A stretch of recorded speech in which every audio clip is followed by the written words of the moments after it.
Hey, I'm Scotty Rock. And I'm Nate Danger. Danger, what's going on? Who's this guy? Man, today we're Hey, today we're joined by a couple of friends, and we're going to talk one of the topics that's near and dear to our heart. We're going to be talking about Mad Mad Hatter. Hatter. Rockin' danger, turn it louder, bang your head, feel the power, click that play, rock the thunder, the channel burns the others under. Rockin' danger, hairspray savior, spitting truth, talking flavors every night, it's getting crazier. Rock and danger, so much braver. Nice. All right, Nice, buddy. man. Okay, well, this is weird. This is like, talking about ourselves. It's my favorite topic and something that's kind of awkward. And awkward all at the same time. First Yeah. off, let's let everyone know why we're here. This is an actual special request episode by none other than J629.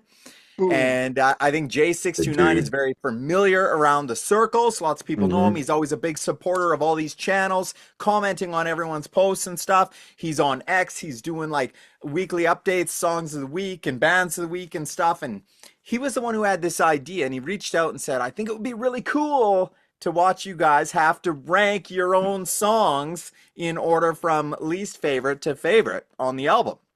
And I thought, well, I don't want to do that alone with Scotty because that looks weird. But Jay sent me his list, and I did ask him to come on. So Jay's interesting, right? Because Jay, everyone knows him, and I asked him to come on, and he's not interested in being on. But I said, look, just wear a mask, come on, or be a puppet, do something, and don't Yeah, tell right. anyone or show anyone who you are. But he wouldn't do it.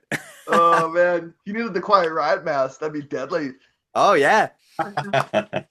So we are joined by a couple of guests here. So first off, we got Basement Bryan. Bryan, tell everyone about yourself, where they can find you. Definitely. First of all, thanks for having me on, and I'm glad to be here to keep the arrogance off you guys' selves when you gotta pick your own songs. You're not gonna do the old, oh, they're all my children, I can't pick one kind of thing. No. But yeah, usual. You can find me at Hairband Basement right here on YouTube. Check out the channel. I got my Stationhead show. Download the app. Check out deep hair metal tracks every Friday night. And find me on the socials. I'm at HB Basement on X, from known Twitter, and Basement Bryan on Facebook. That's all my plugs. Nice. Nice. Absolutely. And I'm in the basement most Friday nights, as is Mo Knows Music. Mhm. So Mo, tell our friends about yourself. First time. Yeah, first time. Thanks, bud. I am a first timer, and I appreciate the invite. Didn't know I was going to do it. I do shoot from the hip and said, yeah, sure, why not? Right? Jay couldn't be on, or Jason couldn't be on, and it was a no-brainer for me, right? So I got an ex Twitter channel, Mo Knows Music. I promote Mo Knows as much hair metal stuff as I can out there. So you guys are great. I'm huge fans. It's kind of an honor. And then when I was also reading the messages, and Nate said, yeah, and Bryan from the Hairband Basement will be on. And I'm like, oh, huge fan, right? So Thanks. Oh, I yeah. got surrounded by people I've been Fans. I got watching for 2 fans. years. So it's Shit. great. Oh my God. Yeah. I Hey, gotta man, say well, this though. we appreciate you watching us. I mean, Yeah. probably all of us do, man. Sincerely, that's great. It- Thanks, man. Appreciate you. Yeah, having It's on on the all show the and everything. time. All The the time. support and the promos you do for us, yeah, definitely appreciate it. And I Yeah. I love supporting you guys. We're all spreading the message. You guys just are at the forefront. And so I'm trying to not be at the forefront because I'm not maybe as good. And you guys are I great. don't know what I'm doing. I don't know what the hell I'm doing. Hey, just head We down, do- thumbs up, bud. Head down, thumbs up. We absolutely appreciate all of your support and promotion on X. Everyone knows you on X because you're always doing that, and you've helped us. You've helped us move a couple of these albums as well, and you got your Thank you. own copy. So Absolutely. we do 100% appreciate it. Oh, And- that's awesome. Yeah. He's from Canada.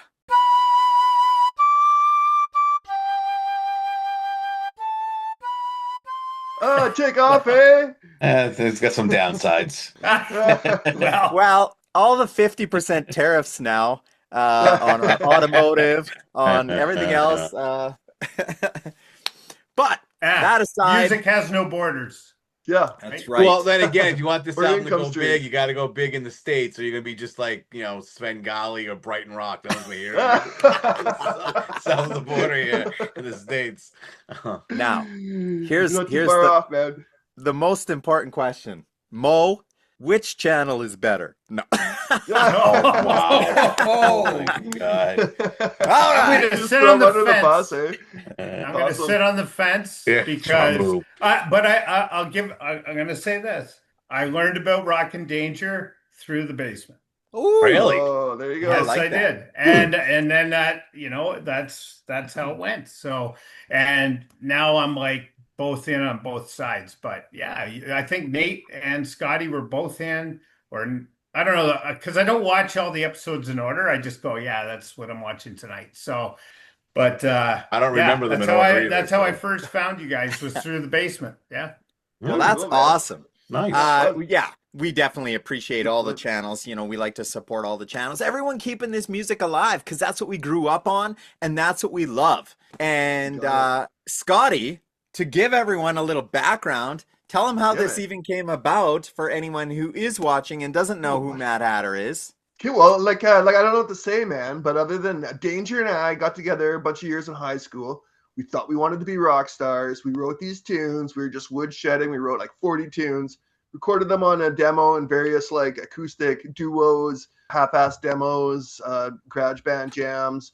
And we put these songs together over and got our lyrics written in chemistry class there. Oh, you got the cassette right there. Oh, wow. I think Look at my original. I can't really see that my the prison writing there. Yeah. That's Scotty's writing. Yeah, it's terrible. Sorry, dude. But yeah, man. So we wrote up these tunes, and it just got shelved. And all of a sudden, like Nathan calls me here in December. He's like, "Check out these tunes, man." I did a little swip swap with this AI program, and the tunes are sounding cool. So I thought it was pretty cool to hear like the songs that we wrote. Like we were the arrangements were true, the riffs, all that stuff were like the same as how they turned out. I mean, obviously better production than the cassette demo, but yeah. So we were stoked when we put it out, and everyone's like, "Hey, man, we like these tunes. This is a great album. Is there vinyl?" And someone's like, "Hey, Jason's like, well, I'll put out some vinyl," and then we sold almost all of it. So like, fuck yeah, man. I think that's awesome. Honestly, That sincerely. is. You know what? And we gotta say, because Jason Reed couldn't be here. They Records. He's got his right there on the back of the record, man. And this guy, like, I mean, first off, we become super tight friends. I text him every single day. But what a guy to actually say, you know what? I believe in this enough. I want to invest. I want to work with you guys. I want to put this out. I want a physical hard copy. And now we got a record. I said to someone today, I said, 8 months ago, there was no Mad Hatter. 8 months ago, nobody knew. We knew of these songs that have just been sitting in storage. So how cool is that? And So cool, now man. we get joined by fine folks like yourself to tell us what songs are your least favorite. Well, let me say this: Jason, like a true CEO of a record label, isn't here to support the band. That's right. So the role perfectly. He's He on the signed yacht, you guys. yeah. He made some copies, and then he forgot about you. It's like Peter Chris. He just Yeah, disappears. exactly. All right. So All right. yeah. We're gonna rank these songs kind of I guess disclaimer, because J629 called me on the weekend and I told him, I said, we're doing this episode, and it was the first time I talked to him on the phone, which was kind of cool. Cool. I was fangirling on J629. I'm like, man, this is like, you're a legend. Yeah, all right. And he said, I want you to put a disclaimer that there is absolutely no bad songs on this album. Every Yeah. song is Yeah, I I killer. agree. But he said, It's a no as- skip trip for sure. Yeah. No Yeah, skip trip. thank you. Yeah. and he said, but something had to come in at number 10. So he said, even if it comes in at number 10, I still want you to know it's a 10 out of 10. So I was like, that's really cool, man. Why'd you put one of my songs at number 10? Did he give you a list? Yo, yeah, I got his list He right does, here, yeah, man. he does that with me sometimes too. Yep. Yeah. Yeah, well, So we're gonna get how do we into it. know? How do we know what's yours and what's Scotty's? You're like five. We'll are fill yours. you in. All right, all right. Yeah, we each got a list here, bud. Oh, you'll know. I mean, in some of them it says "Let's go, Scotty," so I know Scotty's on the guitar for that one. So Well, when we wrote these songs, it was Scotty and I. We wrote all the songs, so we're both playing. When on the original demo, it's us playing guitars together and the singing, the vocals. And then, but it was lots of it was done with like either a drum machine or stuff like that. You're doing it as a demo when you're 15, 14 years old, right? Let's get into it and talk about what's coming in at number 10. We'll go round table. We will start. Yeah, we're going to start with our guests. We're going to start with our newest guest, Mr. Mo. Nice. Mo from the Bay. What song and why is it coming in at your number 10? Geez, I have no good reason for why any of these are in the order except like what I like. And I think Nate, I texted you today and it was like, yeah, I've changed it a number of times just because I've listened to it so many times. Every time I listen to it, it's like different. And that's just not today. That's like since I got the album. Right. Nice. And now I actually have it on my phone too. So I'm like, you know, through Spotify. So I'm like, I listen to it in the car, you know, it's blaring all over my town. So nice. Thanks, Bob. Number 10. I don't know if it's Scotty's or Jay's or Nate's, I mean, so I'm not sure who's going to be pissed off the most. Nobody's getting pissed off at anyone. I'm not worried about feelings. It's my list, damn it. Anyways, I better get at it. I originally did a post on my Twitter account when I got it, and I always try to pick like 3 or 4 or 5 or whatever songs that really appeal to me the most.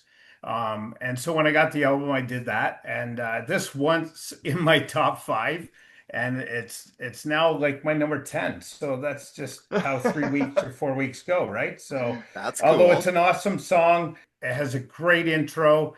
All these songs do. The vocals are killer. The lyrics are meaningful, but Toss of the Coin is my number 10.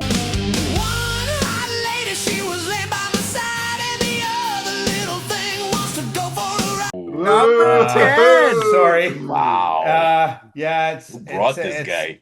It just somebody had to be number 10 or someone or some song, right? So that was number 10. Sorry. Hey. Wow. I apologize. I'm gonna apologize. Mine's way higher up. Where do I have that? Yeah, mine's way higher. Toss of the Coin is interesting because that I would say that is a legitimate co-write between Scotty and myself. So Well, that's why it's at 10. So I pissed both yous off at the same time. like you said, they're all gold. But but it's like I said, it was in my top 5, and then now I've I just moved it around. Yeah, I love it. Basement Bryan, what's coming in at your number 10? I'm gonna say this: what you should do on this video is not only play the songs from the album, but also have the demo version on there to hear the difference. I would love to hear the demo version on that. And no, I'm not gonna spend extra money on the deluxe edition, the 10-year anniversary. Yeah, he's like, that's like a Kiss. It would be really nice if you just play a show without the makeup on. My number 10 is Deep Enough because I'm not putting no second ballad higher up the way it is. I think it's a good tune.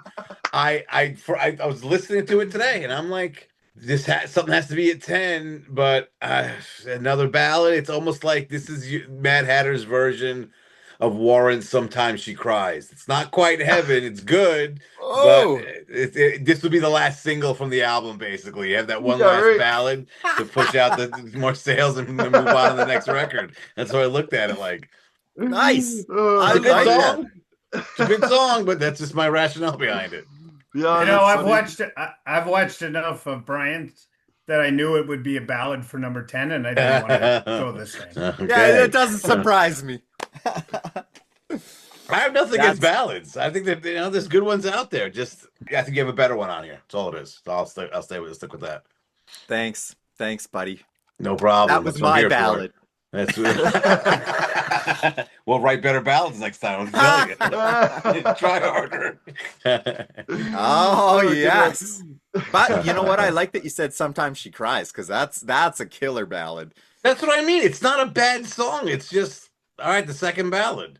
I was looking at this album like it actually came out in '89. I felt like this song would again be the last single off the album. Usually it's a ballad when you're rounding things out and trying to just be like, all right, this will hold people over until the next album comes out, kind of thing.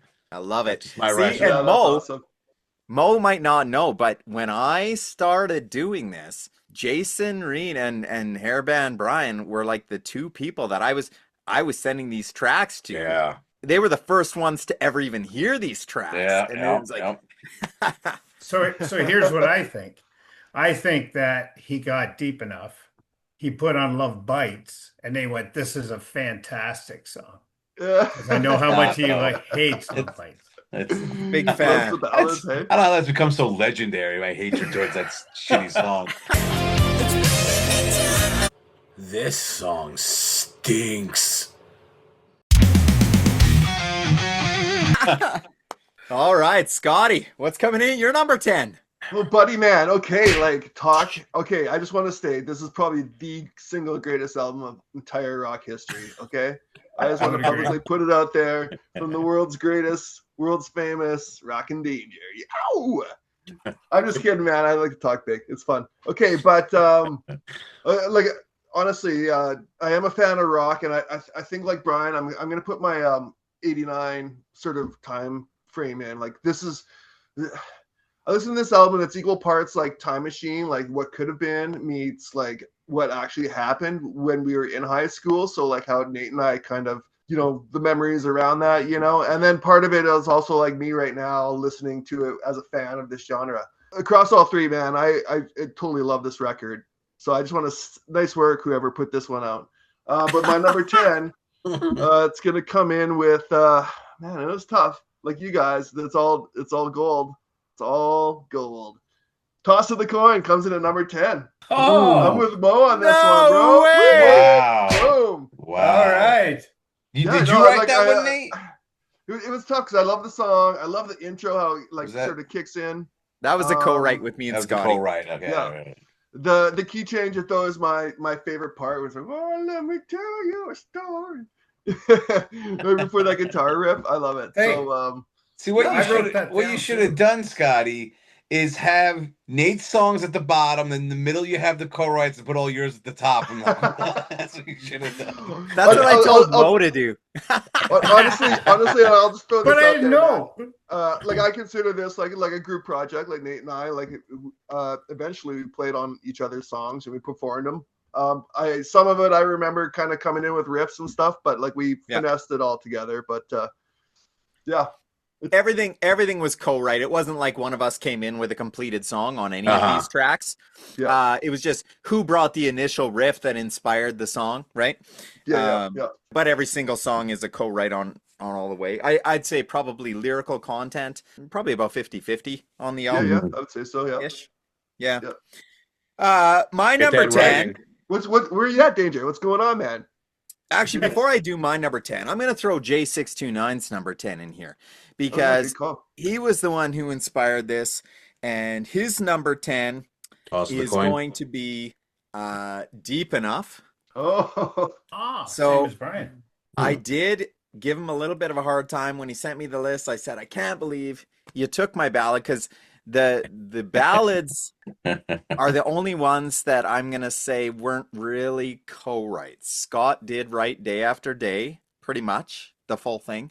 And I came in with Deep Enough because we had played this talent show, and then we got through. We're playing acoustically like John Bon and Richie. And then Yeah, we got bud. through the talent round, and we had to come with another, and we had no acoustic songs. So I went home and wrote this second song, which was Deep Enough, right? So yeah. Oh, So man, that good was his memories number of that. 10. We need another song, man. We made it. Oh man, You know? we know the song we made. We went to round 2. We didn't plan this far ahead. That's right. Oh, well, we weren't expecting this. And It's fun.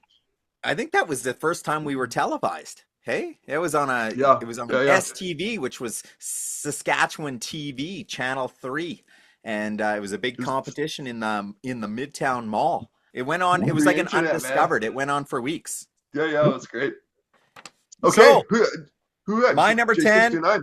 Was it J629? Oh, yeah, you already said it. J629, Yeah. deep enough. Deep Deep enough. enough. Okay, gotcha. And I, on my list, after a lot of thought, kind of agreed with J629, and I put Deep Enough as my number 10.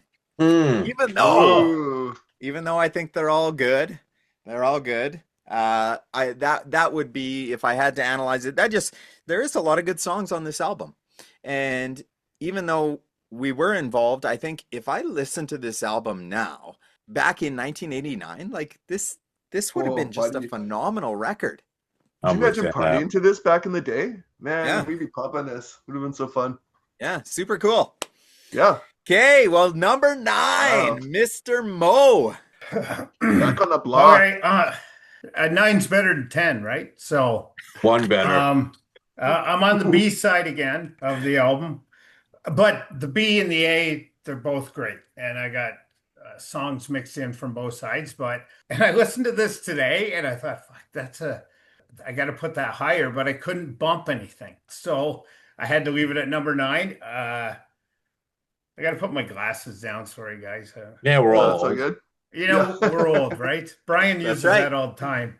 Old fart or whatever he says. Oh, fuck. Oh fuck yeah. All right. Need Your Love is my number 9. Wow. I love Wow. it though. I love it. I totally Man. reminds me of when it starts. I totally think of Whitesnake Ooh, from cool. the '87 album. And I'm Hey. not sure why, but the way the guitar is Yeah. and stuff, and I love the vocals just with the drum beat going and the little riff with the guitar in between. The chorus, it gives me like a swing feel, if that makes sense. I don't know. Oh, yeah. Like it's easy to jive to, and the drums are punching throughout the song. My brother-in-law Pete was down. I'll probably reference him a couple times from Yellowknife, and Yes. and he immediately ordered the album when he was I down know. in Ontario. Cool. Yeah. So he That's loved cool. it, and him and I are like almost like brothers, not brother-in-laws. So I thought the solo kills it. I think it's Scotty's because I think he says, let's go, Scotty, or something in the song. So, but it's my number 9. So I'm not sure There who it wrote goes. that one. Wow. Nice. Okay. I like it. But I like all the songs. Yeah. Need Your Lovin'. It's funny that you said the chorus. So the chorus, that whole song was inspired by me learning how to play I Remember You by Skid Row. That is So awesome. The whole Gotta write that chorus is just based on your traditional pattern of G to the D to the, what would it go? To the E to the Yeah. C. He sounds See, right. yeah. See, yeah, there you go. Yeah. Yeah, it's all based around that. And That's awesome. that's the only stop and start song on the album. I like it. Still love it. Still love it. Cool, man. Cool. Well, Brian, what's coming in at your number 9? Part of me feels like J629 didn't request this. You just came up with that as an excuse to have us kiss your ass on this album. You did. You guys get to sit there and say how much we love it and how great it is. And every song is awesome. Wait till you see. Wait till we record part 2. Hey, it was just some other people doing the same thing. Yeah. My number 9 is Animal Behavior. She tries to take it like a burger on a bun and ride it like a rocket ship. Don't stop till it's all done. Okay. I think the riff is cool. It's a high energy song, but it's the line. She tries to take it like a burger on a bun. What? I don't know. It's great too, but that line is like, I don't understand. How does a burger take it on a bun exactly? Dad, we were 14. I We know, were 14. I know, but not for nothing. What's his face? Salty Dog has that hot dog bun rap line. So come That's on, probably what that Yeah, reference was. sweet little baby. She's Where do my you think hot we dog stole bun. it from, man? Is that where you got it from? I think we were probably listening to Salty Dog at the time. I remember driving around with Nathan. He's smoking around, listening to That was so funny. We need a bread-related line here. Come on, think of something. But that's how when I got Salty Dog, so I found that cassette without Yeah, the you cover told me that. laying on a dirt road at my lake, and I didn't know what it was. Salty Dog, and I pop it in, and that was the first thing I heard. It was awesome. Yeah, Yeah, nice. very cool. Interestingly enough, for anyone who doesn't know, Animal Behavior is the very first song that Scott and I wrote together. Ooh, Look at us. yeah, fun fact. Yeah. Fun fact, Scotty came up with the main riff. There's lots of A, D, and A, D, G, and E in these songs because that's how we rock and rolled, right? It was all about Faster man. Pussycat. It was all about LA Guns. And yeah, very And cool. honestly, why do you need more chords? That's almost too many, you know? We should Yeah. cut that down to like 2 Yeah. or 3. Yeah. She likes to take it like a burger on a bun. I think Work you got at to put McDonald's? yourself. You got to put yourself back, like in that mindset of being a teenager, right? Because it's Yeah. 80s influenced, and the whole Yeah. album's Oh, based yeah. on that. So I'm in the car with my wife. I just turned it down after the opening riff and said, "You'll love the opening riff." But maybe not the lyrics. But nothing. A lot of these bands are in their 20s were writing lyrics on this, like that. So it wasn't like over the top, crazy or immature. Everyone was doing it. And that's all we knew, right? So Yeah, you think yeah. about the That's right. time, we're writing this in 1990, 1991. All we knew was this, and all I knew was Kiss. And Kiss's lyrics right from the get-go have been questionable, and that's all we knew, right? Yeah. Back then, Christine 16's but an older girl. Yeah, right. That's a great song. It is. The All right. content's a little creepy. Like, what are you doing, Gene? Like, come on. Yeah, Stop. exactly. Yeah. Okay, Scotty, what's coming in at your number 9? Oh man, well I hate to like break hearts over there, but I'm gonna go with a song that is the ballad "Deep Enough," coming in at 9. I think for myself, I'm just overall a ballad guy. I like them up tempo rockers. You know what I mean? Something to no get you offense, fired up. Yeah, man, I want to get pumped up. But at the time, man, I also have like deep memories of, like you said, Nathan. Like I got a song, bro. We wrote it, or he wrote it, and we jammed it, and we're like, we're on TV next week. Better get some hats. Hey, Oh. remember that? We bought hats and stuff. And we had guitar class, like after band class, yeah. and you could sit in the high school and you'd have all these girls hanging out watching you play like I Remember You, and then play a couple of your own tunes and like just swooning over you. It's like crazy. Yeah, it was fun. It's good times. Good times, bud. But yeah, boom. What about yourself? What's your number 9? Well, I'll do J629's number 9 69. first. That's right, yeah. His number 9 was the closer for the album, Temptation, Ooh. which is a banger. Come Yeah. on, Jay. Yeah, That's the closer. And speaking of that, what do you guys think about the sequencing of the album? Oh, Because I love it. I love it. yeah, love it's it too, good. man. No, that's. I'll say I'm gonna quote what Jason always says. He wants an album where he can rock out with his cock out at the last song. Yeah, Don't close it out with a ballad. Yeah, I thought the way it's set up and arranged, but it's like you're not hit with the ballad too early and doesn't go on too late. It's perfectly where they belong. Yep. And yeah, the pacing is perfect on this album. Scotty and I, we always have the mindset that, a 10-song album is your ideal album. And if you're going to have a ballad, it's probably going to sit around track number 4, which is why, like, it was fun putting it together, like piecing the puzzles, because we only had so many songs to work with, right? Coincidentally, we only had 10 songs on here that we could do. There was other ones on here, but nothing substantial enough that I could have a completed work, right? Mm-hmm. Yeah. And like a great record for me is all about like the track listing. I love the strong opener. It's got to like, exemplify the album itself, a couple singles. Like I like it up tempo on the front, a strong ender on side 1. I always think side 1, side 2, always, even though I'm streaming it. And because I think that's important too. Like when you go through those 5 songs, you get to that end, you flip it over, or like mentally flip. And then you start on side 2, man, it's got to come in with a banger. And also end with a banging song, dude, man. Who ends albums on with ballads and things like that? It's not my scene. White Lion. White Lion. Oh yeah, White Lion does it that's every the big time out. one. So Hysteria ends on a ballad. What's that? Hysteria ends on a ballad. Love and Affection. Yeah, I guess so, hey? 10th single. It's like no. Let's go out rocking. You gotta rock out. Rock out, man. So I'm a big fan of that. So but I love this track listing. So good job, Danger. Thanks. Tell me again how good it is. No. Yeah, it's awesome. World famous. Hey, You say my that. number nine is gonna go to Animal Behavior as well. I love the song. I do think though it is the most juvenile song on the album. Like I said, it was the first song we ever wrote together, so I do have a near and dear place to my heart because obviously it was the beginning of us working together. We were exploring and creating stuff that became pretty awesome. So that would be my number 9. I think we got more accomplished as time went on. Better songwriters, maybe. Oh yeah. Definitely better. I mean, probably more amazing at everything.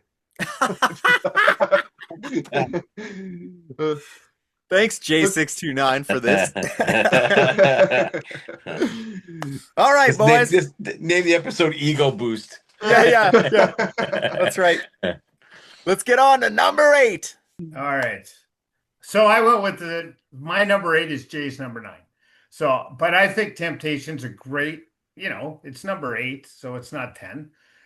But I think it's a great way to end the album. It's upbeat. I find that it's got a great hook at the beginning. I got to read. It's easy to sing to. It's one of those ones, like a lot of the songs in the album are so unique. And I think when I played it for Pete, I said, look, here's the first one. Here, this is totally different. And here's a whole different one, right? Like there's so many different changes where you get albums and you go, it's like, eight songs they just have different lyrics in some cases, right? And we saw that in the 80s, right? So, but your album, there's just so many changes in each song that it keeps you like, what's the next one going to be like? And since I'd never heard it until I got the album, I was like excited for the next one. And when I got to Temptation, I was like, man, I'm going to play it again. Like it was just a great way to end the album. So I thought the solo was great in that one. The riffs are good. There's a bridge back to the verse at 2 minutes and 28 seconds around there. Right. So, and it locks you right back into the song. It kind of just takes you right back up again. So I thought Temptation was a great way to end the album, but it's my number 8. Nice. Yeah. Cool, man. Thanks. I like it. Mr. Bryan. All right, my number 8 is Dancing in the Dark. Ooh, like the okay. nas. But the scream before the solo, it's just like, perfect. That's just 80s right there. I love that. Great, yeah.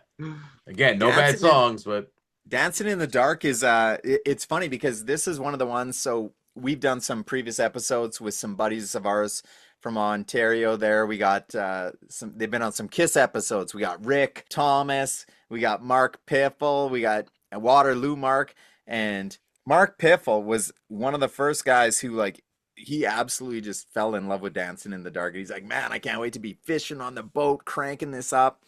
And it's a cool riff. I got to give it to Scotty on this. Scotty came up with the main riff for the song, and I think that drives the whole thing. Cool track. I can see why it comes in at number 8, though. It's got to be somewhere. It's got to be somewhere. That's what it is. Huh. Where's it come in for you, Scotty?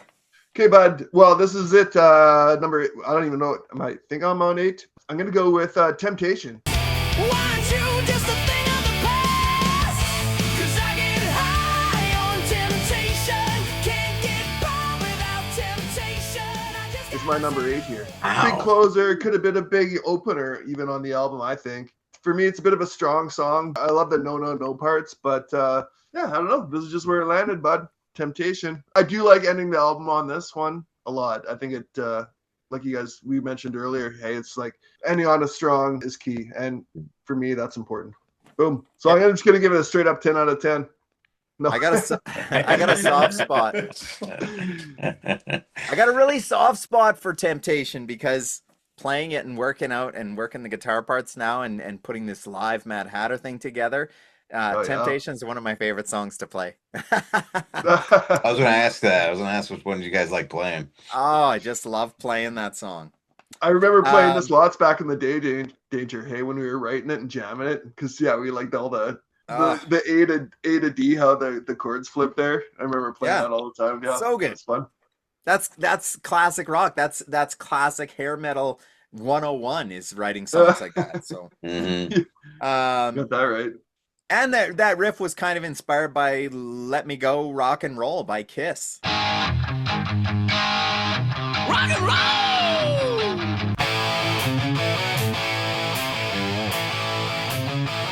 Off of Hotter Than Hell. It's kind of Really? got that similar feel to it, right? That's the best part about music is you take stuff that you've loved, grew up on, and you twist it around till it becomes your own.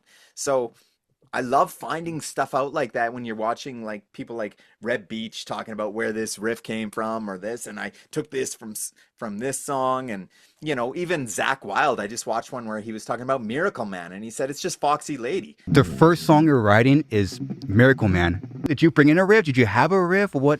No, Where actually, did that first riff come? It's purple. It's Foxy Lady. Oh, I never.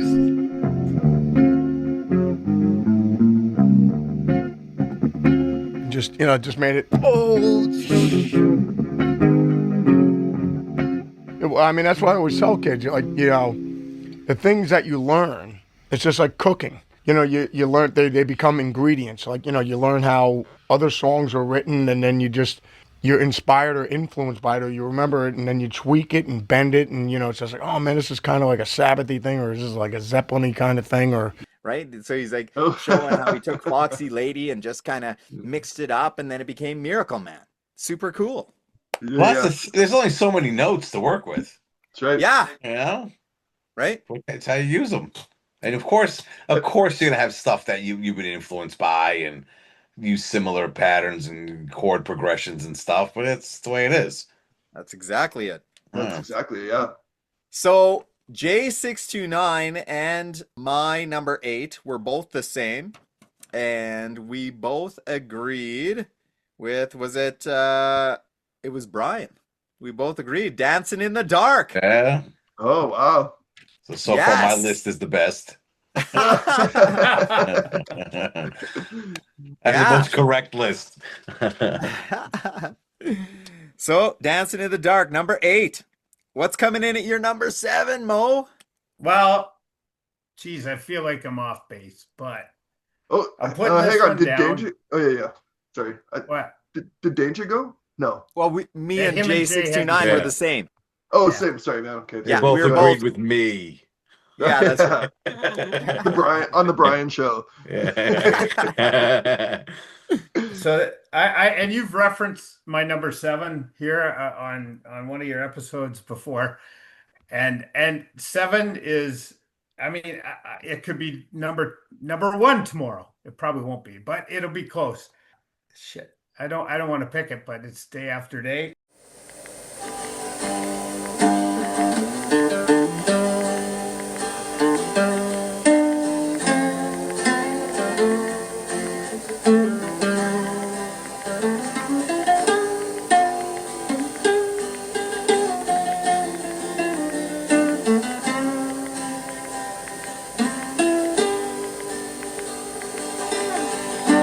Went to your house just the other day. You said that you weren't home, so I turned and walked away. Though I heard the rumors that you found somebody new. Would you ever think to leave him if I could say those words to you? Why did it have to end this way? You left me all alone, and now I've got nothing to say. 'Cause my heart's been turned to stone, and I'm missing you day after day, day after day. And I love it. I love it. 7's not bad. I would tell. Seven's anyone not that. average. That's pretty good. It's good. It's the longest song, and there's a lot of transitions in the song, and I love it. And I remember when we went to Motley Crue, Carnival of Souls, a couple weeks ago. up in Toronto. Nice. And everybody's passed out. By the time you get off, Toronto's brutal. Anyways, getting out of there, everybody's sleeping. It's just my wife and I put it on. I said, you got to listen to this ballad. And then halfway through, it's like you're hammering away, and it's a great transition. And I said, well, it's probably not a ballad, like it's just like a George Lynch ballad or something, like there's a lot of good guitar, and I love it. But if you're thinking deep enough, right? Which She Loves, which probably influences where that lands on my list here later. Okay. Yeah. So I would have to say it's not a ballad, but there's so many changes in that song that I love it. And I couldn't put all of side A in the top 5. Why not? Nice. Wow. Well, I could have. You're right, Brian. I could have. You're right. But I just felt like there was some good stuff there on side the B side that I look forward to hearing too. So yeah. So day after day. Yeah. Nice. Oh, okay. You know what? Right It was on. good enough, Scotty. It was good enough to get us to round 2, but not good enough to make it past 7.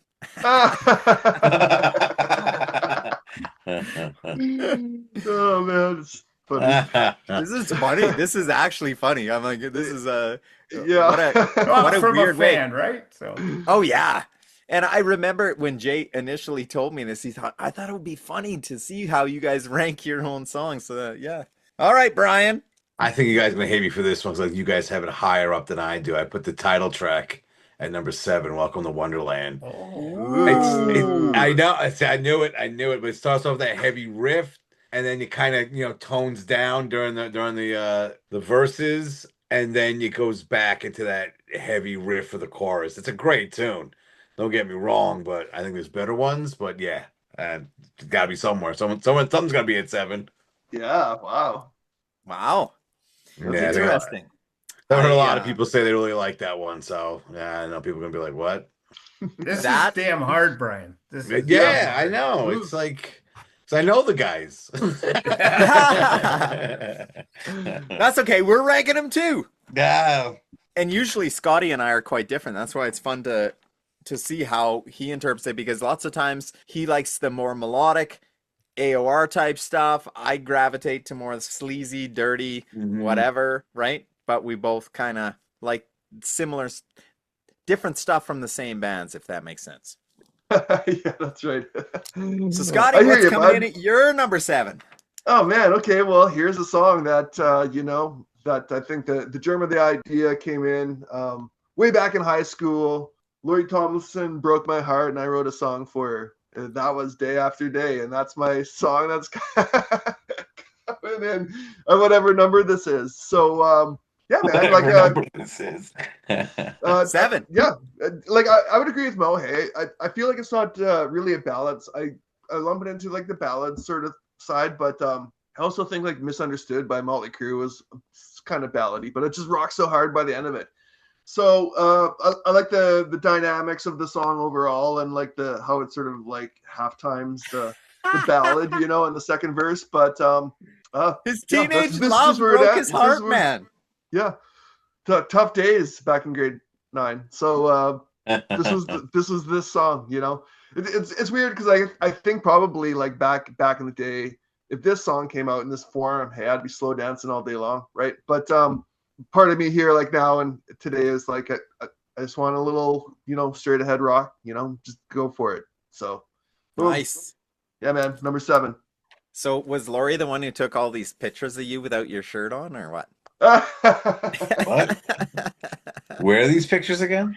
Those ones that Jason Reed always wants. He wants to make a shirt with Scotty topless on his. I'll put it Scotty in. shirt. Yeah, right. It's shirtless It's Scotty it's shirt. an iconic T-shirt brand. That's a no. Yeah.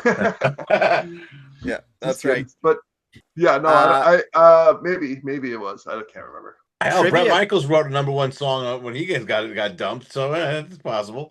That's Right, right. and that was probably the mindset at the time, Brian. That's just kind of what I did. I also had a new girlfriend every like 2 or 3 months, so a lot of heartbreak, a lot of songs. So trivia time. Which band did Scott steal the lyrics for this song? Oh, I'm gonna go with Hurricane Alice. Think Oh, more that's John funny. Corabi. Yeah, All right. The I was Scream. influenced by the Scream on that one. Mhm. Yeah. And I The couldn't. I Scream. remember trying to like replace those lyrics. It was kind of like placeholder sort of style, just kind of like Okay. that vibe, but it didn't. It was hard to say it otherwise, So I just was like, F it. I'm, 15, 14, whatever. He didn't think that John Corabi may one day hear it. Could you imagine? No, I didn't. I didn't think anyone would hear it. Oh man, I'm gonna reach out to John Corabi just so he does hear it. I'm gonna say, look at Scotty wants to know if it's a little too similar. Our lawyers will contact you. Yeah. Just tell him we're gonna work some out with our lawyers, and then just no follow-up email. Well, I do agree with you. I think Scotty's right. It does remind me of Misunderstood on that 1994 Motley Crue album. Oh yeah. Well, yes, I think so. Kind of the way it's written musically, but the lyrical content is like directly from what was that ballad on the Scream's debut? Went to your house, baby. Said you weren't home. What? Girl, I heard the rumors. You found somebody new. All right, boys. All Number right. 7 for J629 was Need Your Lovin'. So obviously it's been picked already. Bottom of the pile. I really like Need Your Lovin'.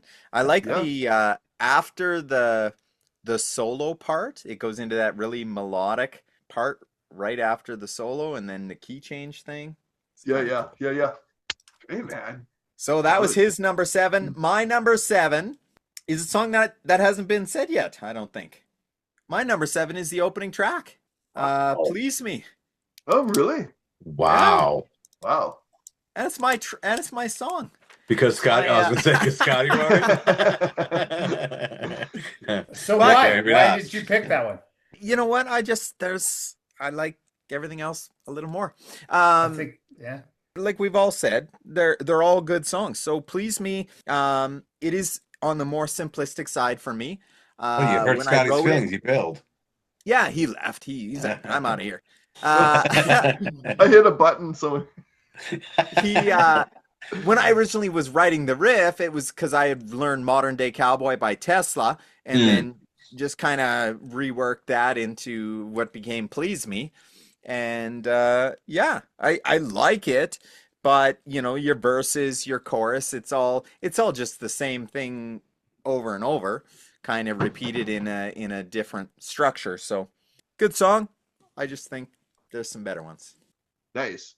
Now, I do think it's the perfect opener, hence why I put it first on the album, because I think it starts that album off with a bang, right? You know what you're getting into right off the bat. It sets the tone, yeah. Yeah, I think that's important. Yeah. Awesome. So this will be easy because you just said everything I was going to say. Pleaze Me is my number 6. Come on and please me. I know just what I want. Nice. And it's the perfect opener. It really got me into the album, and then it was fun to watch the whole, pace change throughout the songs and how different the songs were. But I thought Pleaze Me hooked me in, and I was like, man, this was a good purchase. I'm not going to get in trouble. That's awesome. So that was big for me, and I really didn't know what I was getting, right? So I love it when the vocalist yells, do it, Scotty. So then I'm like, this is a Scotty song, right? I don't know.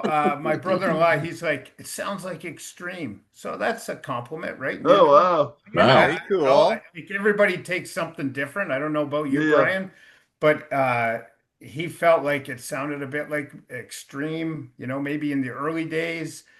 I can see that, I don't know. That's what he thought. I find it hard to call a song, like another band. Every band's unique, but great way to hook me in, and I'm sure it hooked a lot of other people in too. So, but that's my number 6. Pleaze Me. Very cool. Bryan, what's coming in your number 6? I'm gonna show some more love to the closer for Temptation. I think it's a great closer. Oh. And yeah, you getting the album out rocking, and you want to flip it over and listen to it again. I don't know why you guys put it so much lower than I do, but yeah. And I like gotta say no. He's gotta say no. Great line. That's awesome. You get to the end, hey, and you want to listen to it again. I've had a few like listens like that, not only with this fantastic record. No, I just kidding. With like other records and stuff. Like you get to the end, and I'm like, oh man, I gotta hear that again. That was like really cool. So that's cool, man. You typically feel that way on a 10-song or a 9-song record. Not very often do you feel on a 14 or 15 track album. Oh, geez, I want to just pop that over again. 15 is too much. 15 is way too much. Hot in the shade. And you're right, man. There's something to be said. Possibly 11 or 12. I'm trying to think. Hot in the Shade's way too many. The perfect length of album is a must, you know? Yeah, for sure. Awesome. Scotty, what's coming in your number 6? Okay, man. Well, I'm just going to echo Nate and Mo here with your guys' last pick, but Pleaze Me. Solid opener. I love it as an opener. It kicks in and like Bryan said, it like sets the tone for the rest of the record. Even for myself, like hearing it with like fan ears, I'm like, oh, this is cool. And, like everything sort of follows. I'm like, oh, cool. Back in the day, I love playing this song because I like, Nathan's like Tesla, Modern Day Cowboy. I love that record. I love that riff. And I got where Nathan was going with it. And it was always fun to play. So, but it's still going to be at this number 6 here. So, yeah. This is definitely one that is you play it live and it's fun to play. Yeah, for sure. Number 6 for the J629. He went with the title track at number 6. So Welcome to Wonderland. This has only been said once so far, right? I think it was Bryan. You said I had it, yeah. Wow. So Jay is bringing Welcome to Wonderland in the bottom half of the pile. Title track. And see, once we get into the top 5, then it's all gold, right? Yeah. You've been saying it the whole time. What are you talking about? My number 6 is going to go to Need Your Lovin'. Wow. So there again, a track that we've said. So it is interesting because we've kind of, in different placements and so on, but we've had lots of repeats of the song so far. So kind of resonates, makes a little sense. We are in the top half of the album. So number 5, the golden 5. Mo, what is coming in at number 5 for you? All right. I think it was mentioned in the other side. But my number 5 is Dancing in the Dark. It was in my top 5 originally. It's still there. Nice. I don't know. I love it. It's the second track on the B side. So, and Toss of a Coin is a great opener, because there's no bad songs here, right? So it's a great opener. But then you get to this one. I just found the guitar at the beginning kind of a little bit like Warren DeMartini from Rat feel to it. I don't know. That's what I got from it. I like the build up to the chorus, and then all of a sudden it drops back down, and then poof, it goes up. So it carries you like on a roller coaster. And I love it. And I love the ending, right? Just in my dreams, in my heart is how it ends. And it's slowly just great song. Dancing in that. I love it. I love when people do like big high screams at the end of songs and stuff. I think like Don Dawkins, like with the Kiss of Death, with the it's so good. Well, that's a Scotty riff for sure. So if you like that main driving riff, that was Scott. And I like that it drops down and just runs the vocals over the bass, kind of. I was digging. Bryan, you must like that bass. Right? Yeah. Oh yeah. Well, that song's probably got the most complex bass on the entire album on that song. It's how can I say this nicely? It's more Bobby Dahl than the Tony Franklin bass watch. But on again, that song? No. I'm saying overall, it's. I don't want to try and sound like. No, I got you. Obviously, because you guys didn't have bass on the demos, right? Right. Yeah, so it's playing root notes and a lot of the songs it works because especially the more driving songs. Of course, you're gonna thump on one note in a faster bass. But yeah, it's not standout, no, but I think it works for the song. Any bass is, the old line is you play to the song. And that's what's going on here. This one has all those fills in there, like the doo-doo. Yeah. That's kind of cool. Number 5. Oh, number 5 for me? Or is it me? I didn't do my 5 yet. Oh, Bryan. Yeah, my 5 is Need Your Lovin'.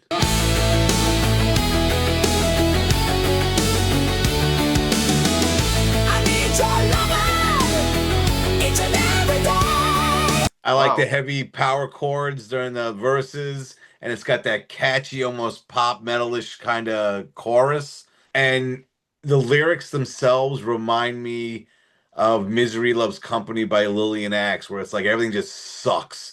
It just Oh, really? stinks. It's a crap day. Oh, this crap garbage is going on in my life. Everything just stinks. I need your loving, baby. Help me out here with this. Help me out. But I'll say this: the one thing I like, and I'm always a sucker for the vocalist saying, like, talking to the guitarist where they start playing the solo. You know, go, what is it? Go do it, Scotty. And just the solo kick. It's great. It's just great. I love that too, Brian. You nailed it. Yeah, whenever they do that, or say something like, "Oh, what's the one song, my Bullet Boys?" And Mark Twain just goes, "Suck it," and it starts off in the solo. That's just great. That's a talent as a vocalist to come up with that stuff. Yeah. See, Well, and I love it too.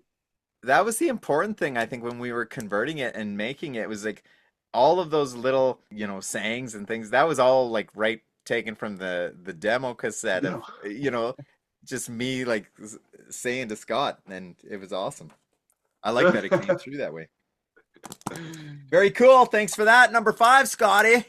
Buddy, okay, man. Probably next to, okay, I don't even know how to say this, but this is probably a great tune from a great album. It's the lead track, named after the album, Welcome to Wonderland. This is like, for me, this is my Stay Hungry. Like I love it when there's a song on the album named after, or sorry, like I love it when the album's named after the song. And you get to that song and it's awesome.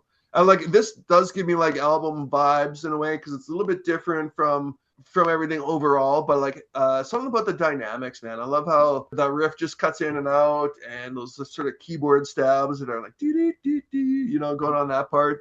And then I love the verse though, because it goes into that acoustic guitar riffs.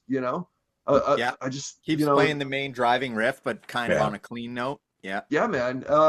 I just kind of like how it's arranged and put together, and I think it's a good title track or good song to stick as an album title. So yeah, man. Nice. Good job. Great tune. Welcome to Wonderland, number 5. Okay, number 5 for the J629. He's gonna go with the opening track, "Pleaze Me," is what he came in with, and was mine number 5? No, what was mine? "Pleaze Me" was my number 7. Ay. What was I thinking? My number 5 was going to Toss of the Coin, Most number 10. Ooh. Yeah. Well, I don't know what to say. Something had to be number 10, right? But it could have been number 5. I think it was number 5 the very first time I listened to the album. Okay. So Toss of the Coin is an interesting song to me, because when we did it and I was putting it together, I didn't think of this as a top track for the album. It was just kind of, I looked at it as a bottom half song.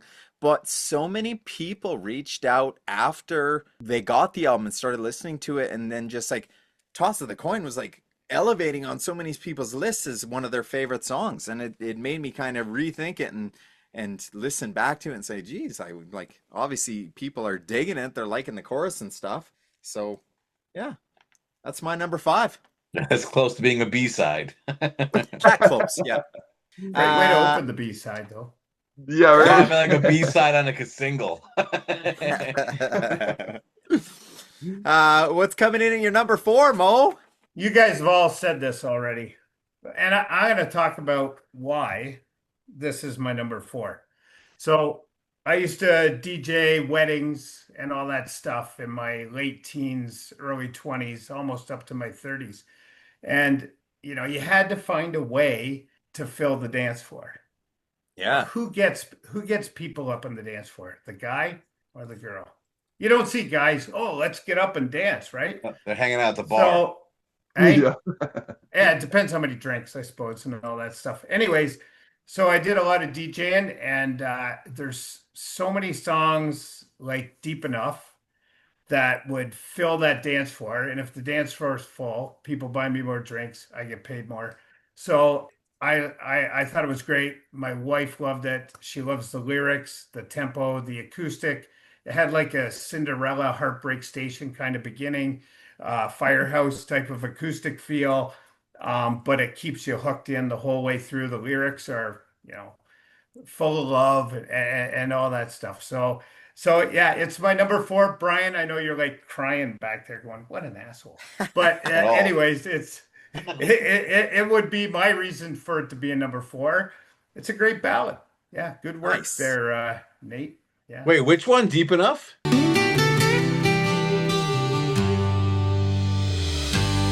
Walk a while with me, I'll hold your hand.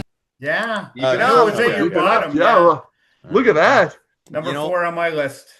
That's cool. I like that you said that because of DJ, because as a touring band who played a lot of cover songs, I was in a touring band from 94 to 2005, and you always said, okay, what are we going to do to get the ladies on the dance floor? Nobody cared about packing. I don't need a bunch of metalheads at the front of the stage. I need a bunch of girls at the stage, because then their dance floor is packed. If you got a bunch of guys banging their heads and giving the horns up front, chances are your dance floor is Party's over. Yeah. Yeah. Strategic. Yeah. So maybe a different, I might have looked at it a different way. That's all. Yeah, no, it's all sort of, I good. guess, from that point of view. Yeah. Awesome. Great song. Great song. Thank you. What's your number 4, Bryan? Well, my number 4 is the better ballad, and yes, it's a ballad, Day After Day. It's your classic hair metal ballad with your acoustic start. It kicks in. It's about the breakup. Looking at this song back in '89 probably would have been like the second single. Oh yeah, of course, yeah. This is the one. This is the one the record company goes, all right, this is gonna be the moneymaker right here. It's this one out there. This is gonna be our Every Rose Has Its Thorn, or I Remember You, and all the other ones that made it big. Yeah, it's a good ballad. Yeah, it's Nice. a cool tune. Might have been a little long for radio, but we would have had the radio edited edits for version. that. Yeah. Radio edits. How long That's is the awesome. song? How long? I think it's pushing 5 minutes. 5:02. That's not crazy. Yeah, it's not crazy. No. Yeah. It could be edited down. Easily. Yeah. All right, Scotty, what's your number 4? Okay, man. Well, this song pumps me up, man. I love it. This kind of gives me like Nickelback vibes in a way, just the way the chorus just is like screamed out, and the solo's amazing. I mean, this song makes me want to see the band live. I'm gonna go with Animal Behavior. So yes. yeah, man, that's a pump up song for me. I don't know if it's like Aggressive. I've been at like hockey, too many hockey games with my kids or what, but like I could picture that, pumping out between like, after a little fight, this little scruffle, but it's like it amps up, man. It's just a classic pump up party song, so I'm in. Nice. Okay, Well, J629. J629 said his number 4 was Day After Day. So he's coming in same as Basement Bryan. Good boy. Which is super cool. Wow. And my number 4, I had a tough one with 4 because, I shouldn't because it's 4, but I put Temptation at number 4. Nice.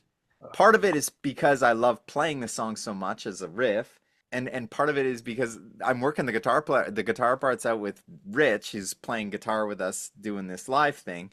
And it's so much fun. I can't tell you how much fun it is to sit and you're working, you're playing the two guitar parts together. Like, it's so, I'm excited about what will become the Mad Hatter Live project. I can tell you that.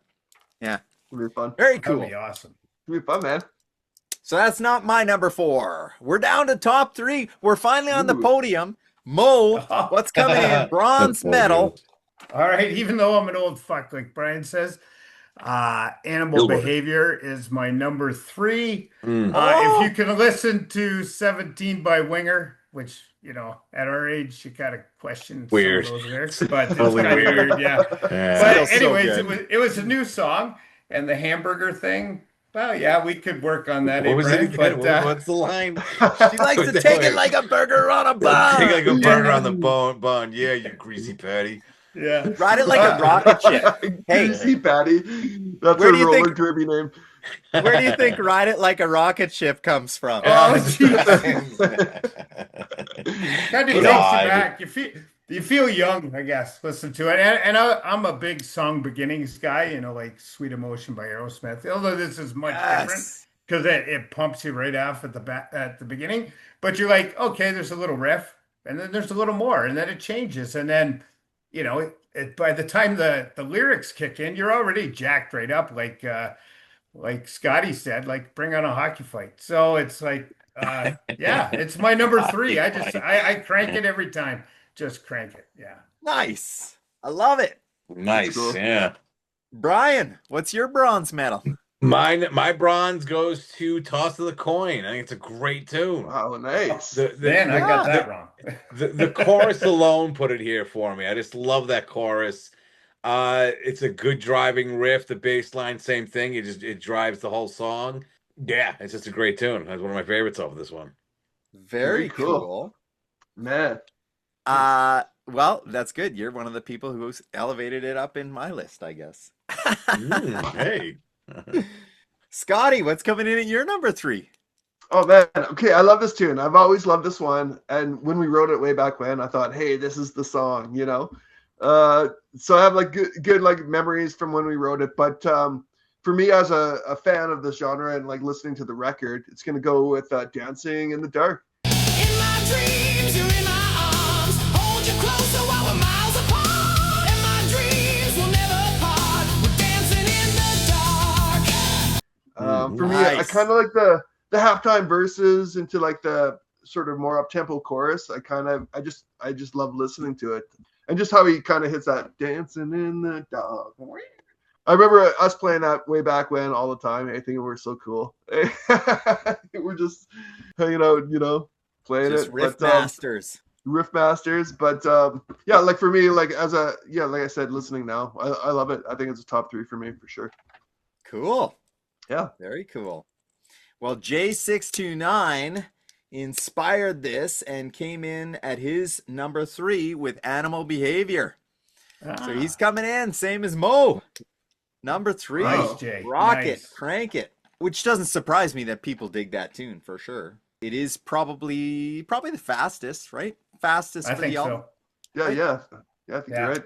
My number 3 is gonna go to the second single, "Day After Day." Oh, I like that transition at the end. That doesn't follow your standard writing pattern, and maybe it was because we were younger and kind of the way naivety sometimes leads to brilliance, if you will, and because you don't really know how to write certain things, you just play around and do things. And the ending part, I find very interesting, and I really enjoy That's it. good. It's good. Yeah. I So love a big outro, man. You know what I mean? Yeah. Rocket Queen. Like what else? You know, Freebird, even. You know, that solo rips as an outro. yeah, well, you know where the song kind of takes a little bit of a different direction. I Yeah. find that interesting as a listener for sure. Mhm. It is. Yeah. All right, so number 2, Ooh. Silver Time. Oh, boys. Mr. Mo. Like, once you get to number 2, you're giving your number 1 away. Although I don't think we're all kind of can remember everybody. I don't remember Jack, but go ahead. You still got 2 weeks of holidays. Yeah. So many times. Great song. It was Ooh. hard. I wanted that to be my number 1, and I guess I could have since I made the list. But Yeah. Yeah, no kidding. But I was but gonna lose instead- sleep about it. Yeah. Well, you know, it's been a day, right? So Yeah. great intro, pumping drums. Love the tempo changes. Amps up at the chorus. Great solo. The whole song tells its own story. The bridge is killer, and then it ends on a solo. So I'm like, you can't beat that song, man. But I did, like with another song. But it's my number 2. You guys killed it, man. It's great. Number Yeah, 2. very awesome. Thanks, man. What about you, Brian? My number 2 is the leadoff track, "Please Me." It's a great leadoff track. Like I said, sets the tone of the Nice. album. It's dirty, it's sleazy. Yeah. I like the baby. That's fantastic. And the fact that you put Z in Please makes it cool. That's simple. Yeah. So good. Yeah. If you want to be cool, you don't use correct spelling like some nerd. Yeah. Rock and roll rebels. That's my You know favorite what, part too, Brian. Yeah, the Funny you Z. mentioned it. My favorite part, and we originally did it, and there was a misprint on the back of the album, and they wrote "Please" with the S, and I was like, no, I can't. This Can't is have like that. it goes against my 14, 15-year-old brain. It changes the song. The song is now different with correct spelling. Yeah, that's Not right. badass. The Z makes it badass. Yeah. Just Yeah. like boys with the Z. Yeah. Yeah. Please Me. That's awesome. I like that. Very Cool. cool. I like that he said sleazy. That's how I wrote It things. is. You know what my favorite part of that song is in the ending, what I think the last chorus where he's like, come on, please me, and then it's like, I know just what I want. What? There's that one what? And it's so good because that what was not on the demo. That what got added. And I was like, that is so good though. All right. Scotty, number 2. Oh man. Okay. Here's the thing, man. Well, not technically, but What? it almost is. Did anyone else hear that? One of your riffs, I didn't hear Danger, it. that you came in with. So I'm gonna go with "Need Your Lovin'." Is like I love that the song, the riff, and just the chords, that chord change. I remember when you played it the first time, I'm like, I loved it immediately. So I like that sort of sequence of chords. You're right, man. It's a classic We played kind it of run. lots. Yeah, we played it lots for sure. The start-stop sort of intro on this, that intro, it's like, who said that? Reference of Whitesnake 87, 86 or whatever. I thought that too. Yeah. Yeah, like this kind of had like that, intensity, or something. For me, anyways. Nice. What I like about this one is it has a pre-chorus. I felt like a real songwriter, kind of having like a pre-chorus. A real songwriter.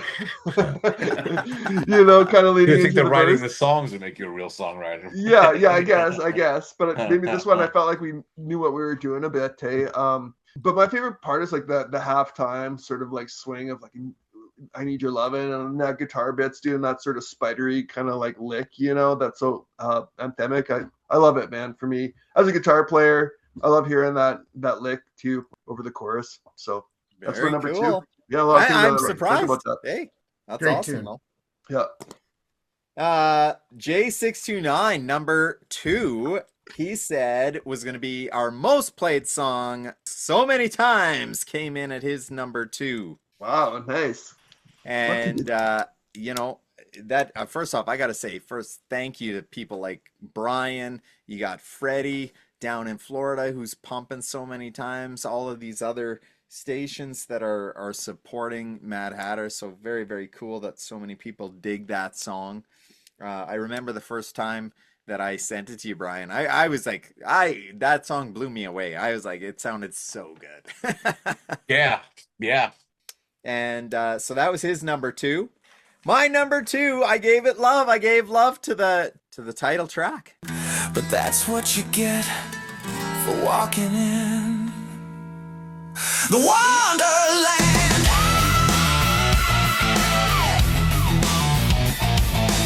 Welcome to Wonderland. Oh, look at that. That song to me is a solid gold, and I love the breakdown after the fact, the slow, intricate breakdown. Yeah. It's got that little bluesy guitar happening, and I just think that riff is so cool, so fun to play.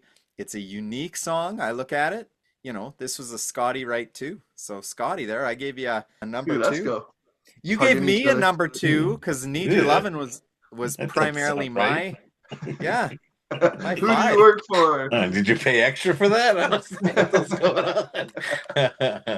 on. All right, boys, we are down to number 1. Number 1.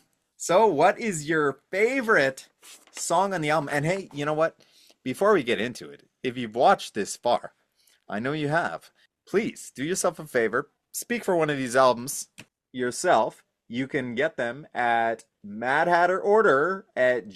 madhatterorder@gmail.com for only $40 plus shipping, and they will be well worth your while. It is a collector's. There's only 100 in print, and we are down to the last handful. So I haven't opened mine.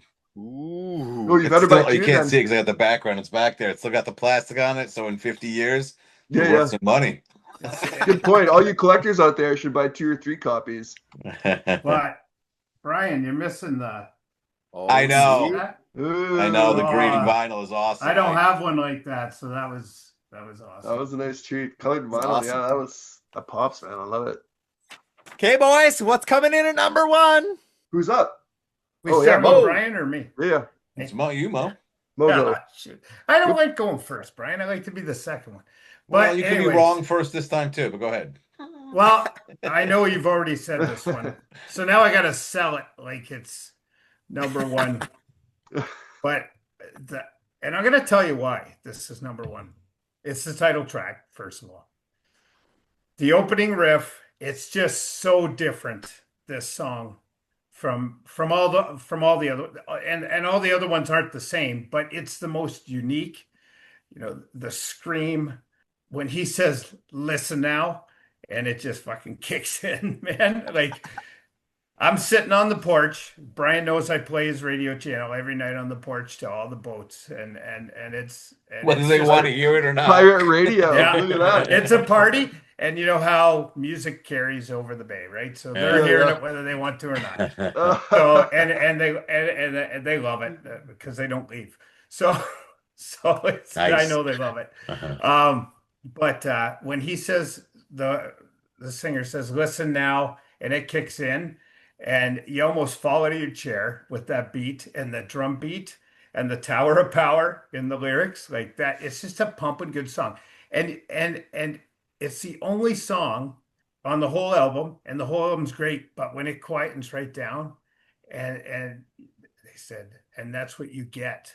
You gotta crank that volume for Walking in Wonderland, and you just crank it. And he's like, Yeah, you know what I mean? Yeah. You just you can't just leave it the same. You got to go volume up because it just bam. It's just, and Scotty would go bam. It just punches you right in the face. So Yeah. best song, album of the summer. I think Brian mentioned that on his radio station. Album of the year. summer. Yeah, album of the year. Best Yeah, album 2026. yeah. I mean, I'm all in with you guys. I think that is that song for me right now is the number 1 song. So Wow, man. yeah. that's Well, it's awesome. definitely like a stripper's first walk-on song. You know what I mean? It kind of has that attitude. Strippers. Well, you know, I never thought I of didn't it like think of that. But anyways, This is- I'm interested to know about the lyrics. Like, the lyrics are so cool. Like how you Al's got done it Alice all. to be it's Scotty wrote the lyrics. This is the one song that has a misquote in the lyrics. So I'm trying to think what it is. Now I'm running in my head. It's like like on Apple. Tower or of Power makes you feel right with your head in the clouds. You feel real fine. Fire in the sky, clouds at the bottom. Chase around the pink elephants, but never ever caught them. That's a When good you're line. flying, feet never hit the ground, bouncing off walls throughout the town. There's one lyric. Now I want to know what it is because there's one lyric that's not right on this album. Oh, it says it's supposed to be, that's what it says. It says busting up walls throughout this town, and it's supposed to be bouncing off walls throughout this town. I wouldn't have caught that though. Yeah. That's what it is. But it always makes me Yeah. goofy because Yeah, it's there. it's a different lyric than what it was. It's Yeah. there. Just bouncing to busting. That's it. That's my number 1. Number Awesome. 1. That's Very cool. awesome. Thank you, man. That's a cool Hey, tune. Bryan, what's your number 1? Well, it's the correct number 1, first of all. But I easily so many times.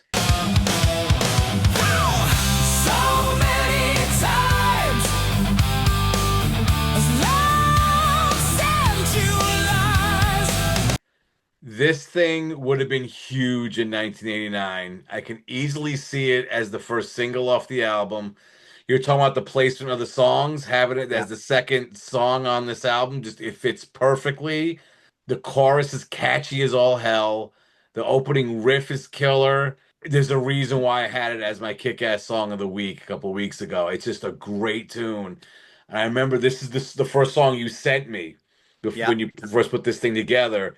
I remember listening going, holy shit, this is amazing. And my second thought was, I got to put this on my phone so I can listen to it in the car. And it was my next thought. I was like, I got to get this somehow to be able to listen to it outside of just having, in a text or whatever. Yeah. It's a fantastic tune.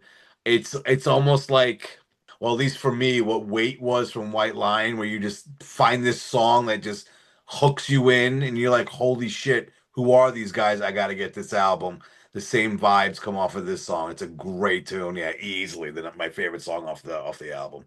Wow. That's awesome. I love the fact, because this was a Scott, like mainly Scotty was the one who came up with the initial riff, the idea, the lyrics. Scotty used to carry his like notebook around with all these lyrics and just writing things down. But I know so many times it was one of those songs when we wrote it that it was just, you knew the chorus was super catchy and you had something there. Even the lyrical content, I think it's really cool. So yeah, that's very nice. Yeah, it's a great tune. It's a great tune. Well, Scotty, what's your number one? Oh man, you know what?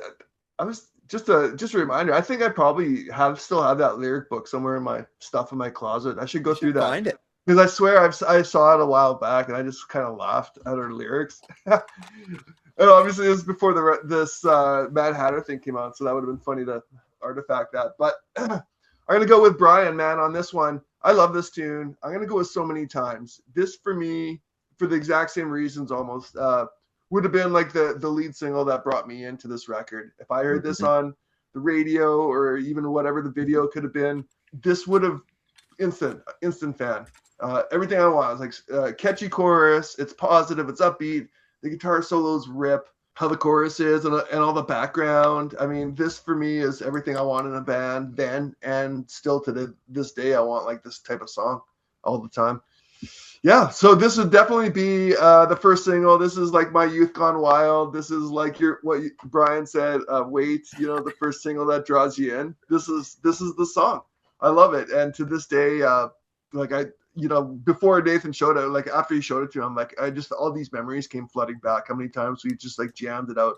Because even then it was catchy. Hey, I mean, and we thought this was a good tune. So man, that's my number one. So many times the lead single, and I super appreciate everyone that's like playing it on their radio stations. You as well, Bryan, and everyone else. No problem. Man, I just like flattered, that even that something that like this exists and it's a bit of a dream come true and it's getting some hype and attention. Never too late. Cool. You know what I mean? Boom. And for people like Mo, look, Mo picked it up. He's got his brother-in-law Yellowknife sharing his pictures on X and stuff. Is so cool. That's so cool. Thank you. Yeah. And I'm going to say, first off, I'll do mine first this time instead of J629 because he's the one who inspired this episode. So we might as well give him the final say. My number one is So Many Times for exactly the reasons that you guys said. I think it's super catchy. It is whether you're a fan of hard rock or you like lighter rock or the more melodic stuff, it checks all the boxes. And I do like that it ends with a secondary guitar solo and kind of fades out that way. It's super cool. Yeah. And J629, his number one on this album is going to Toss of the Coin. Oh, wow. So what a way to start, because I started with that. Mo started at number 10 with it. Yeah. He's rolling all over the place. Yeah. And but doesn't that speak volumes to, I guess, the type of album that it is and how it resonates with other people? And I always say music is so fun because it is so subjective and because we all love the same genre of music, but it doesn't necessarily mean that our favorite songs are our favorite or our least favorite are our least favorite. Like we could be all over the map, and this just kind of proves it. So very, very cool. Yeah, man. So true. I love the, like everyone gets a little something different from this record, man. Like sincerely, I appreciate people listening to it. But yeah, man, I love it too because I hear different things in it all the time I'm listening, and just these riffs and the memories and like the new memories that are coming with it. Love it. On that note, I do want to thank our guests absolutely for coming on, even if it was short notice. Mo, you survived your first visit to Rock and Danger. Yeah, Let's stop, do it drop, and again. roll. First time ever on any of these, so I feel That's like awesome. now I can do it. There's a little bit of work to get into this, so like you got to do homework. Yes, there is. There's homework So, and shit. Ah. Yep. It's a little different. Then you got to hang out with us, you know. No, it's a lot of fun, and it's great to meet people that I have watched, regularly. Like you wouldn't know how many times I got an episode on of Rock and Danger or Hairband Basement. I mean, you guys, Awesome. Nice. you guys are carrying the torch for this music. Well, and doing these podcasts, I just try to steer people your direction. That's all I Setting do. grass fires. So That's what I'll we're about. That is so continue to awesome. do that. So, and yeah. you know what? X is a fantastic platform. So if you're on X, follow Mo Knows Music. He's always you. posting stuff there. And obviously, our buddy Bryan, thank you very much for coming on here. Thanks for having me on. It's always a blast. Yeah, it's remind great. people where they're going to find you on Friday night. Oh, Friday nights, it's download the Stationhead app, listen to the Hairband Basement radio show, listen to deep hair metal tracks. Also got my channel here on YouTube, also Hairband Basement.